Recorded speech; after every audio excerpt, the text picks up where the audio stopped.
Hello everyone, আমার YouTube চ্যানেলে তোমাদের সবাইকে স্বাগত জানাই। আশা করি তোমরা সবাই সুস্থ আছো, ভালো আছো। আজকে সকালবেলা ব্রেকফাস্টে একটু ফ্রেঞ্চ টোস্ট করে নিয়েছিলাম। এটা তোমরা যারা করো জানো, একদমই ইজি, কোনো রকম কোনো ঝামেলা ছাড়াই।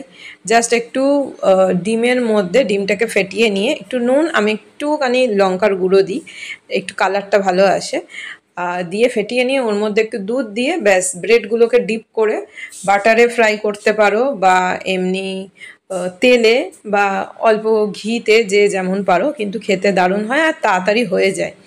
আজকে আর আমি ব্রেকফাস্টে সেরকম কিছু করিনি, এটাই, আর সাথে করেছিলাম একটুখানি কফি। তো আমি কফিতে বা চায়ে চিনিটা একটু অ্যাভয়েড করি, গুড়টা আমি দিই। তো জাস্ট দুধটাকে একটু বয়েল করে নিয়ে এইভাবে একটুখানি কফি রেডি করে নিয়েছিলাম। আর আমার যে কোনো খাবারই একটু বেশ সাজিয়ে খেতে জানি, যে খাওয়ার সময় অনেকে হয়তো এটা টাইম ওয়েস্ট বলবে, কিন্তু আমার বেশ ভালো লাগে। আমি কফি খেলেও ওপরে একটুখানি কফি ছড়িয়ে দিই, তো দেখতেও ভালো লাগে, বেশ খেতেও ভালো লাগে। ওই যে একটা কথা আছে না, গুড ফুড গুড মুড, এটা কিন্তু সত্যি দেখবে। তো সেই জন্য আমার যেন মনে হয় বেশ একটু সাজিয়ে গুছিয়ে খেতে বসলে, খাওয়ার পর সে যা হোক জানি সব একই জায়গায় যাবে পেটে, কিন্তু তাও আমার এরকম একটুখানি ভালো লাগে। তো সেই জন্যই আজকে প্রচণ্ড বাইরে বিদ্যুৎ চমকাচ্ছে, আওয়াজটা শোনো। এখানে আমি একটু ভয়েসটা স্টপ করছি।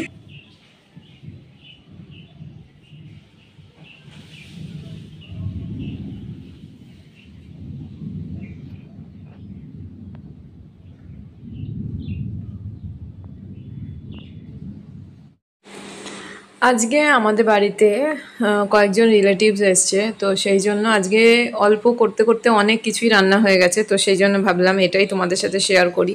তো সেই জন্য অন্য কোনো রেসিপি আজকে তোমাদের সাথে শেয়ার করছি না, করা হয়নি।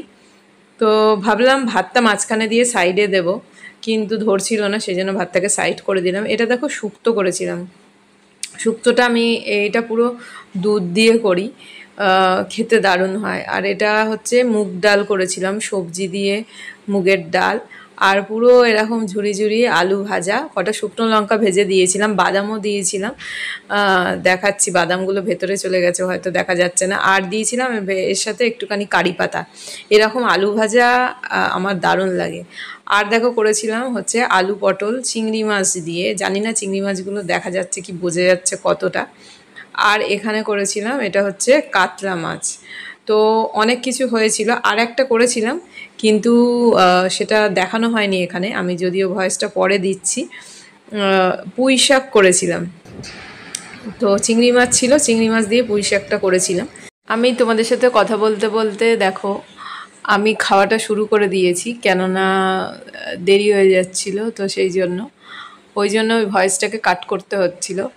আর এত কিছু খাবার টাবার নিয়ে বেশ বসে থাকতেও ভালো লাগছিল না, মনে হচ্ছিলো খেয়েও নিই তোমাদের সাথে একটুখানি। আমি ওই জন্য থালা থেকে সব সরিয়ে দিয়েছি, কেন ওইভাবে খেতে পারি না আমি, অস্বস্তি লাগে। জাস্ট তোমাদের সাথে শেয়ার করবো বলে একটুখানি রেখেছিলাম থালার মধ্যে, তারপর সরিয়ে দিয়েছি। এটা প্রথমে শুক্তো দিয়ে খাওয়া শুরু করেছি। তো আমার এই আলু ভাজাটা দারুণ লাগে। কার কার এরকম আলু ভাজা ভালো লাগে অবশ্যই কমেন্টে জানিও। তো যাই হোক, আগে শুক্তো দিয়ে খেয়ে নিই, খেয়ে তারপরে ওই ডাল দিয়ে আর এই আলু ভাজাটা দিয়ে খাবো। আমার মাছ আমাদের অ্যাকচুয়ালি একটুখানি রিচ রান্না হয়, আমার ওই জন্য সবসময় ভালো লাগে না, মনে হয় যেন একটু হালকা ফুলকা রান্না ভাল লাগে। ওই জন্য এই ডালটা আমার এই ডালটা পছন্দ, আমি ডাল এমনি ভালোবাসি। তো মুগের ডাল একটুখানি গাজর দিয়ে কড়াইশুঁটি দিয়ে করেছিলাম, বিমসটা ছিল না, শেষ হয়ে গিয়েছিলো, নাহলে একটু বিমসও দিই। আর আমি একটু স্পাইসি পছন্দ করি, তো এই জন্য শুকনো লঙ্কা ভেজে দিয়ে দিয়েছিলাম, শুকনো লঙ্কাগুলোও আমি খেয়েছিলাম। তো যাই হোক, আর এটা খাওয়া হয়ে গেলে তারপরে ওই অত কিছু তরকারি, আমি আলু পটল চিংড়ি মাছটা তোমাদের সাথে শেয়ার করেছিলাম, কিন্তু আমি খেতে পারিনি, কেননা ভাত দেখলে ওইটুকু নিয়েছি, তার মধ্যে ডাল শুক্তো দিয়ে খাওয়া হয়ে গেছে। এই মাছটা খেতে হবে, তাই মাছটা নিয়ে খাচ্ছি। মাছেরও কাই আমি নিইনি, জাস্ট মাছটা তুলে নিয়েছি, তো মাছটা খাচ্ছি। আর এদিকে আলু পটল চিংড়ি মাছ খাইনি, একটা এই যে চিংড়ি মাছ তুলে নিয়েছি, যেহেতু নিয়েছিলাম খাবো বলে, কিন্তু তরকারি আর ভাল লাগছে না খেতে। তো এটাই, এরপরে চাটনি পাঁপড় হলে জমে যেত, কিন্তু এত কিছু রান্না করে চাটনি পাঁপড় ভেবেছিলাম একটুখানি করব, আর করা হয়নি। আর তোমাদের আগের দিন যে ভিডিওটা শেয়ার করেছিলাম, বলেছিলাম যে ফুচকা, তো যেহেতু ফুচকা খেতে ইচ্ছা হয়েছে, তো সেই জন্য সেদিনকে যেহেতু ফুচকা পাইনি, তারপরের দিন এটা বাড়িতেই আনিয়ে নিয়েছি, এটা কেনা ফুচকাই। কিন্তু আমি এটাকে আরেকটুখানি বাদাম আর একটুখানি পেঁয়াজ কুচো দিয়ে আরেকটু ভালো করে মেখে তারপরে খাবো। আমার এই ফুচকার আলুতে কিন্তু কাঁচা পেঁয়াজ দিলে আমার দারুণ লাগে, পেঁয়াজ দিলে আমার খুব ভালো লাগে খেতে। কার কার এরকম ফুচকার মধ্যে পেঁয়াজ দিয়ে ভাল লাগে বলো। অনেক নিরামিষের দিনে তো নিরামিষ, তখন কিছু করার নেই, কিন্তু আমার ভাল লাগে। ছোলা ফুচকার মধ্যে বেশ ছোলা বেশি করে দিয়ে, ছোলা বাদাম এরকম থাকবে, আর তার সাথে একটুখানি পেঁয়াজ দিয়ে আমার খুব ভাল লাগে। আর এই যে যে টক জলটা করে ওর মধ্যে একটু বেশ মানে গন্ধরাজ লেবু থাকলে দারুণ লাগে।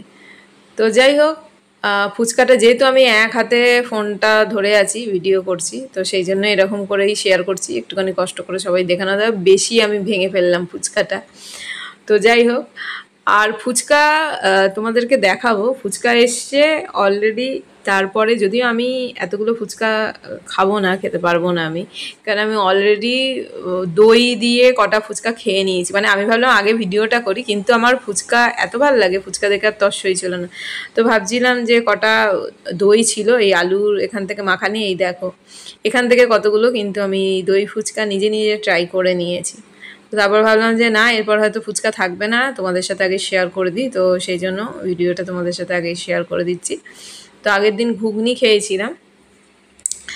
তো যাই হোক, আজকে সেই জন্য একটুখানি ফুচকা আমার কদিন ধরেই ইচ্ছে ছিল, কিন্তু আমার একটুখানি বিজি শিডিউল থাকে বিকালবেলাটা। এবার ফুচকা তো আর সকালের দিকে পাওয়া যায় না, বিকালবেলা, কিন্তু তখন আমার পড়ানো থাকে, তাই হয়ে ওঠে না। ভিডিওটা এখানেই শেষ করলাম।